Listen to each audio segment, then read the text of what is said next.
Hello everyone, welcome to mobile bus. আজকে আমি কথা বলবো স্যামসাংয়ের নতুন একটি স্মার্টফোন স্যামসাং গ্যালাক্সি A35 এই স্মার্টফোনটি নিয়ে। এই স্মার্টফোনটি 50,000 টাকার আশেপাশে বাংলাদেশ মার্কেটে পাওয়া যেতে পারে।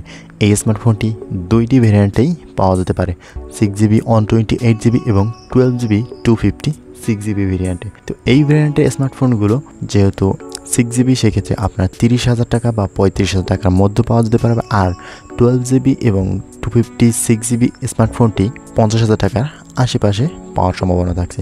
তো চলুন জেনে নেওয়া যাক এই স্মার্টফোনটি সম্পর্কে বিস্তারিত এবং এই স্মার্টফোনটি আমাদেরকে কী কী অফার করছে।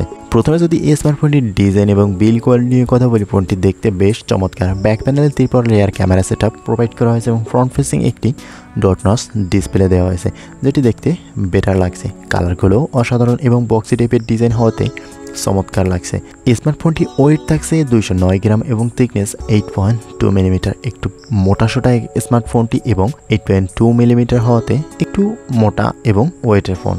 ফোনটির ফ্রন্ট এবং ব্যাকে কর্নিং গরিলা গ্লাস 5 প্রোটেকশন থাকছে IP56 এর ডাস্ট ওয়াটার রেজিস্ট্যান্টের সুবিধা, যেটি বেটার থাকছে স্মার্টফোনটির বেলায়। হাইবার ডুয়াল সিম কার্ড স্লট দেখা যাবে স্মার্টফোনটিতে। তো ওভারঅল ফোনটির যদি আউটলুক এবং ডিজাইন নিয়ে কথা বলি, মোটামুটিভাবে চমৎকার থাকছে স্মার্টফোনটির ডিজাইন এবং আউটলুক এবং বিল কোয়ালিটি। এরপরে স্মার্টফোনটি ডিসপ্লে সেকশনে ফোনটিতে অফার করেছে 6.6 ইঞ্চির একটি সুপার অ্যামোলেড 120 রিফ্রেশ রেটের ডিসপ্লে, যেখানে 500 নিট ব্রাইটনেস থাকছে এবং 1080x2340 পিক্সেল রেজলিউশনে ডিসপ্লে প্রোভাইড করা হয়েছে। 90.5:9 অ্যাসপেক্ট রেশিও থাকছে এবং 390 PPI ডেন্সিটি। আর কর্নিং গরিলা গ্লাস বিগটাসের প্রোটেকশনটা তো থাকছেই ফোনটির ডিসপ্লেতে। তো ওভারঅল যদি ফোনটির ডিসপ্লে নিয়ে কথা বলি, 120 রিফ্রেশের সুপার অ্যামোলেড ডিসপ্লে, 6.6 ইঞ্চির বড়সড় ডিসপ্লে এবং ফোনটির ডিসপ্লে প্রোটেকশনটা আপনাকে যথেষ্ট স্যাটিসফাই করবে। এই ফোনটির কালার অ্যাকুরেসি, ব্রাইটনেস এবং ডিসপ্লের দিক থেকে চমৎকার থাকছে। ভিডিও দেখার ক্ষেত্রে এবং আউটডোরে ইউজিংয়ে প্রবলেমে বা কোনো রকম সমস্যা পোহাতে হবে না, বেটার থাকছে স্মার্টফোনটি ডিসপ্লেটা। এরপরে স্মার্টফোনটি ক্যামেরা সেকশনে ফোনটিতে অফার করেছে 50 মেগাপিক্সেলের মেইন ক্যামেরার সাথে একটি 8 মেগাপিক্সেলের আলট্রা ওয়াইড লেন্স এবং 5 মেগাপিক্সেলের ম্যাক্রো সেন্সর।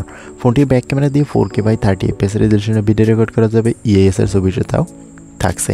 ফ্রন্ট ফেসিং একটি 30 মেগাপিক্সেলের সেলফি শুটার প্রোভাইড করা আছে, যেখানে 1080p 30fps রেজলিউশনে ভিডিও রেকর্ড করা যাবে। ফোনটির ক্যামেরাগুলো বেটার হলেও তবে বাজেট অনুযায়ী বেশ কিছুটা কমতি মনে হয়েছে। এখানে আরও বেটার ক্যামেরা এবং ফ্রন্ট ফেসিংটা একেবারেই নরবডি। এখানে ফ্রন্ট ফেসিংয়ে আরও উন্নতি করার প্রয়োজন ছিল। ওভারঅল ফোনটির ক্যামেরা সেকশনটা মোটামুটি, তবে বাজেট অনুযায়ী সন্তুষ্ট করার মতন না। এরপরে স্মার্টফোনটি পারফরমেন্স সেকশনে ফোনটিতে অফার করা হয়েছে Exynos 1380 এর একটি 5 ন্যানোমিটারের চিপসেট, যেটি 5G সাপোর্টেড। ফোনটির CPU হিসেবে থাকছে 2.4 GHz অক্টোকোর এবং GPU হিসেবে থাকছে Mali-Z 68MP5। ফোনটিতে র্যাম হিসেবে থাকবে 6GB এবং 128GB এবং 12GB 256GB। SD card slot use করার মতন সুবিধাটাও দেওয়া হয়েছে স্মার্টফোনটিতে। তো ওভারঅল যদি পারফরমেন্স সেকশন নিয়ে কথা বলি, তাহলে পারফরমেন্স সেকশনটা যথেষ্ট ভালো। গেমিং, ভারী কাজগুলো বেশ অনায়াসেই করা যাবে। 5G সাপোর্টেড স্মার্টফোনটি চমৎকার থাকছে, তবে বাজেট অনুযায়ী চিপসেটের দিক দিয়ে আরও একটু উন্নতি করলে বেটার হতো, দামের দিক বিবেচনা করলে। এরপরে স্মার্টফোনটি পাওয়ার সেকশনে ফোনটিতে অফার করা হয়েছে 5000 mAh এর ব্যাটারি এবং 25 ওয়াটের চার্জার। তবে এখানে একটা ঘাটতি, বড়সড় ঘাটতি বলা যায়। 25 ওয়াটের চার্জার এই বাজেটে অন্তত একেবারেই বেমানান। এখানে 100 ওয়াট বা 80 ওয়াটের চার্জার হলে বেটার হতো।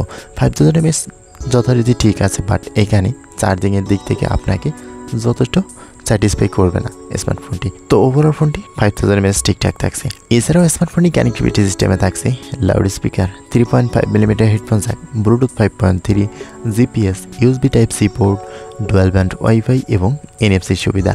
আর ফোনটির সিকিউরিটি হিসেবে থাকবে সাইড মাউন্টেড ফিঙ্গারপ্রিন্ট, যেটা এই বাজেটে একেবারেই পসিবল না। এখানে অবশ্যই ইন ডিসপ্লে ফিঙ্গারপ্রিন্ট সেন্সরটা করা যায়। এই বাজেটে এই স্মার্টফোনটি আমার কাছে বেশ কিছু জায়গায় ঘাটতি মনে হয়েছে। আপনার কাছে কোন কোন জায়গায় ঘাটতি মনে হয়েছে এবং এই বাজেটের এই কনফিগারেশন স্মার্টফোনটি কত টাকা বাজেটে লঞ্চ হলে বেটার হয়, অবশ্যই কমেন্ট করে জানাবেন। আজকের ভিডিওটি এই পর্যন্তই কথা হবে নেক্সট কোনো ভিডিওতে। ততক্ষণ পর্যন্ত ভালো থাকবেন, সুস্থ থাকবেন। আল্লাহ হাফেজ।